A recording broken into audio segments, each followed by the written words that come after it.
مثال کے طور پر خواب میں انسان کا انسان کو کاٹنا یا کسی جانور کا انسان کو کاٹنا، جیسے کہ گدھے کا کاٹنا یا اونٹ کا کاٹنا یا بیل کا کاٹنا۔ السلام علیکم ورحمۃ اللہ وبرکاتہ۔ اپنے سچے خوابوں کی تعبیر پروگرام میں ہم حاضر ہیں، آپ سب کو خوش آمدید کہتے ہیں۔ آج ہم جانیں گے کہ خواب میں کاٹنا، اس کی تعبیر کیا ہے۔ خواب میں کاٹتے ہوئے دیکھنا، اس کی مختلف صورتیں اور الگ الگ تعبیریں ہیں۔ مثال کے طور پر خواب میں انسان کا انسان کو کاٹنا یا کسی جانور کا انسان کو کاٹنا، جیسے کہ گدھے کا کاٹنا یا اونٹ کا کاٹنا یا بیل کا کاٹنا، ان کی تعبیر کیا ہے۔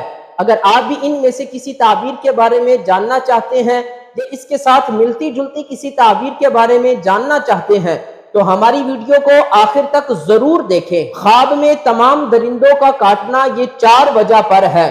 نمبر 1 نقصان، نمبر 2 دشمن، نمبر 3 جھگڑا اور نمبر 4 مال اور مرتبہ۔ حضرت ابن سیرین رحمت اللہ علیہ آپ فرماتے ہیں کہ اگر کوئی شخص خواب میں دیکھتا ہے کہ کسی انسان نے اس کو کاٹا ہے تو اس خواب کی تعبیر ہے کہ صاحب خواب اس شخص سے زیادہ محبت کرے گا۔ اور اسی طرح اگر کوئی شخص خواب میں دیکھتا ہے کہ کسی انسان نے غصے یا دشمنی کی وجہ سے اس کو کاٹا ہے تو اس خواب کی تعبیر ہے کہ صاحب خواب اسی قدر نقصان اٹھائے گا۔ حضرت جابر مغربی رحمت اللہ علیہ آپ فرماتے ہیں کہ اگر کوئی شخص خواب میں دیکھتا ہے کہ اس کو گدھے نے کاٹا ہے تو اس خواب کی تعبیر ہے کہ صاحب خواب کو اپنے دوستوں سے یا اپنے رشتہ داروں سے خطرہ ہوگا۔ اور اسی طرح اگر کوئی شخص خواب میں دیکھتا ہے کہ اس کو اونٹ نے کاٹا ہے تو اس خواب کی تعبیر ہے کہ اگر یہ شخص سفر پر ہے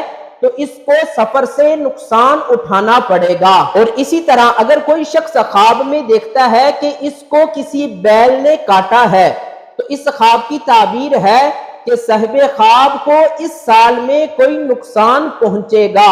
اور اسی طرح اگر کوئی شخص خواب میں دیکھتا ہے کہ کسی درندے نے اس کو کاٹا ہے تو اس خواب کی تعبیر ہے کہ صاحب خواب کا جھگڑا ہوگا یا کوئی دشمن ہوگا یا نقصان اٹھانا پڑے گا۔ ایسے شخص کو چاہیے کہ وہ اللہ کی راہ میں صدقہ ادا کرے۔ اللہ تعالی ہمارے خوابوں کو ہمارے لیے باعث رحمت اور باعث برکت بنائے۔